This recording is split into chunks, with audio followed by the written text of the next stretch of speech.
안녕하십니까. 오늘은 증권사들의 하반기 글로벌 석유화학 설비 증설 예측과 그에 따른 석유화학 주가 하락에 대해 살펴보고, 올해 하반기부터 국내 석유화학 업계가 슈퍼사이클에 돌입할 수밖에 없는 이유에 대해서 나름대로 저의 견해를 정리해보고자 합니다.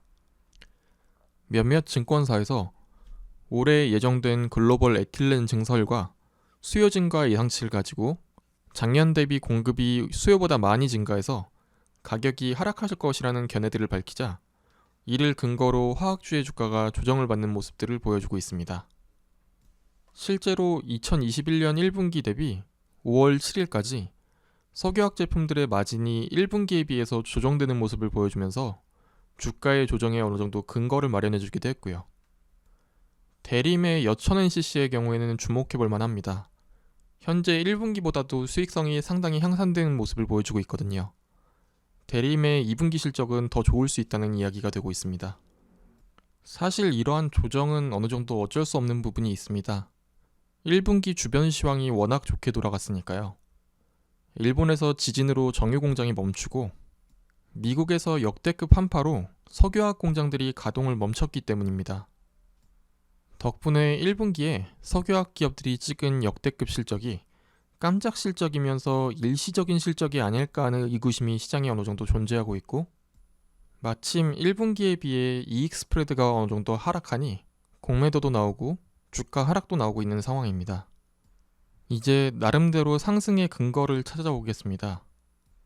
먼저 미국 건설업 경기의 회복입니다.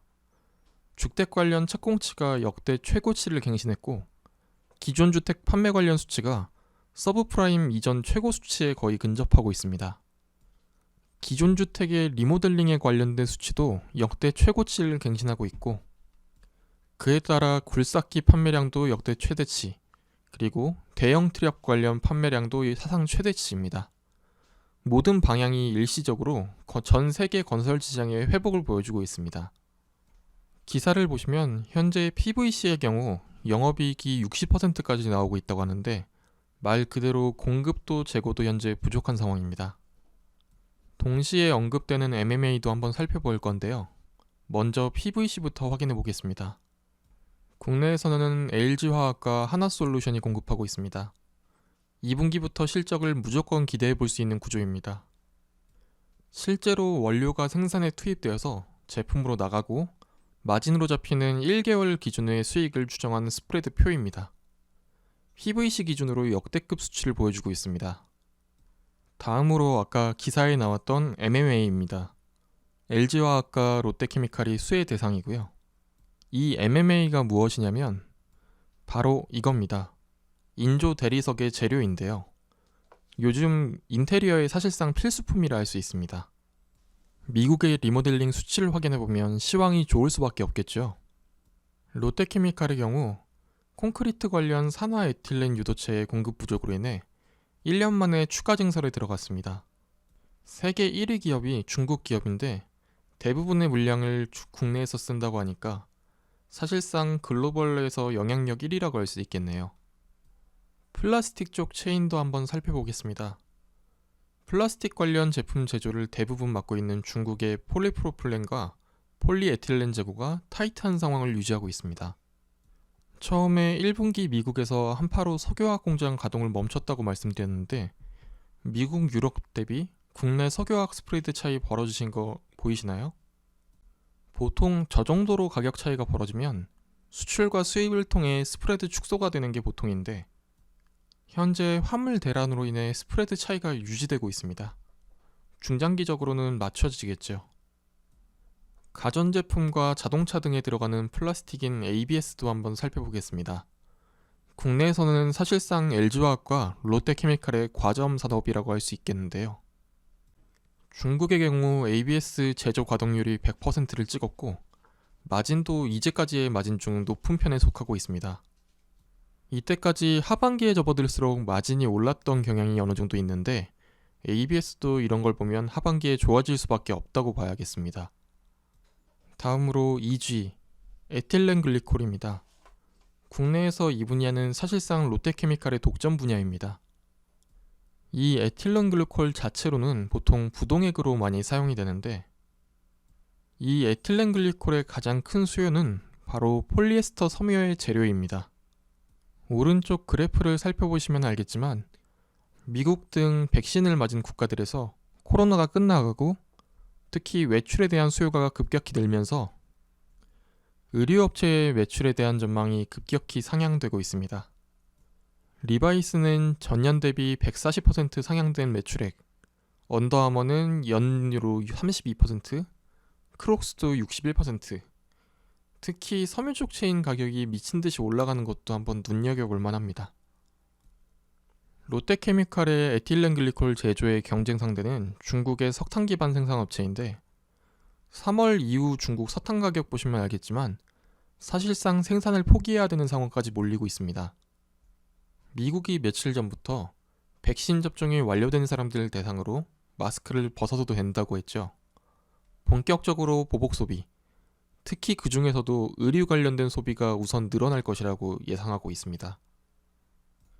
그럼 이때까지 산업소비세 쪽에서 살펴본 바로는 석유화학 쪽 하반기가 다 좋을 것으로 예상이 되고 있는데 도대체 올해 공급이 얼마나 늘어나길래 우려가 이렇게 큰 걸까요?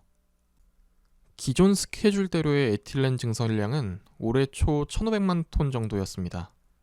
그리고 수요 증가는 작년 말 추정치 기준으로 900만 톤 정도였는데요. 생산량 기준으로 600만 톤이 늘어나면 당연히 가격 하락 우려가 생길 텐데 과연 실제로도 이 수치가 맞는 걸까요? 작년 3분기 실적을 기반으로 한 롯데케미칼 컨퍼런스에서 작년에 추정한 올해 글로벌 에틸렌 증설 규모는 1180만 톤입니다. 그리고 올해 초 레포트에서 가져온 증설 규모는 1025만 톤입니다. 1500만 톤, 1180만 톤, 그리고 1025만 톤. 왜 수치가 다 틀릴까요? 결론부터 말하면 비용 문제 때문에 우리나라를 제외한 다른 국가의 신규 증설 스케줄이 다 연기되고 있기 때문입니다. 현재 완공에 들어가는 설비들은 약 4에서 5년 전에 투자를 시작한 설비들인데 당시에는 비용 기준으로 현재 한국 기업들이 가장 많이 보유하고 있는 시설인 납사 기반의 NCC가 가장 불리했고 셰일가스 등을 기반으로 한 ECC가 가장 유리, 그리고 석탄과 메탄을 기반으로 한 중국의 설비들도 생산성이 어느 정도 나왔었습니다. 위에 보시면 올해 준공되는 ECC가 375만 톤이라고 했는데 ECC의 주요 재료는 에탄, 즉 천연가스입니다. 그럼 왜 ECC 기반 설비들의 준공이 계속 미뤄지고 있느냐? 바로 셰일가스 생산 감소로 인한 에탄 가격의 상승 때문인데요.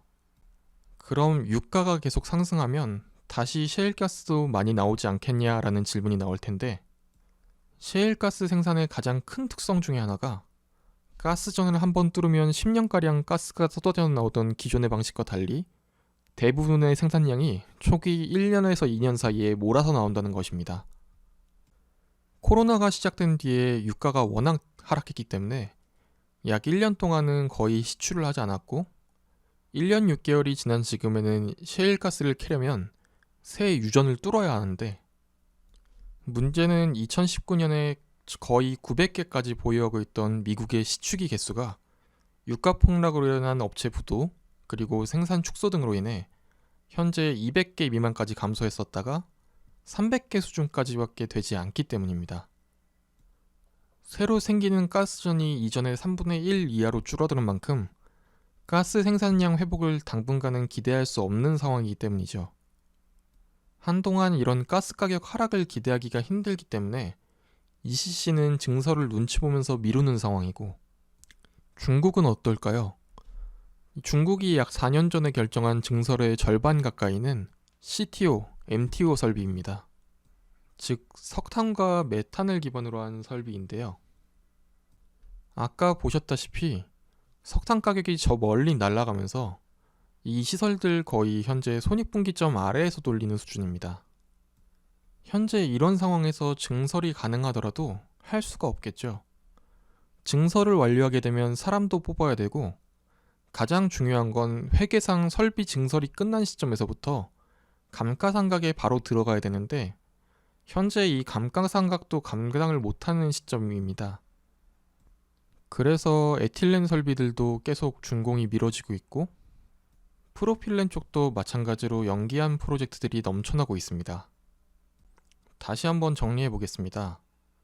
올해 증설이 예상됐던 물량들 중 ECC 혹은 CTO, MTO 기반의 시설의 비중은 적어도 절반 이상은 될 건데, 이 ECC는 셰일가스 생산량 회복이 보이기 전까지는 증설이 불가능한 상황이고, CTO도 마찬가지로 석탄 공급과 시세가 안정적으로 돌아서기 전까지는 증설이 불가능한 상황입니다.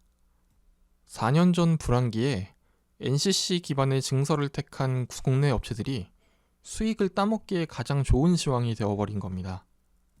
아까 수요 측면에서도 화학에 관련된 경기 회복 속도가 기존 예상보다 몇 배는 빠른 수준이기 때문에 저는 오히려 하반기부터 화학 관련 제품들의 본격적인 공급 부족을 예상하고 있습니다. 시기는 본격적인 셰일가스 생산이 회복되는 시점까지인데, 현재 유가나 시추기들의 개수 등을 감안해보면 적어도 1년에서 2년 이상은 갈 확률이 크다고 생각합니다. 다시 절박했던 4년 전으로 돌아가서 국내의 정유업체들과 화학업체들이 한 선택에 대해서 한번 짚어보겠습니다. 올해 하반기 완공되는 현대오일뱅크와 롯데케미칼의 합작회사 현대케미칼의 HPC 프로젝트인데요. 지금 시점에서 신의 한 수가 될 걸로 저는 보입니다.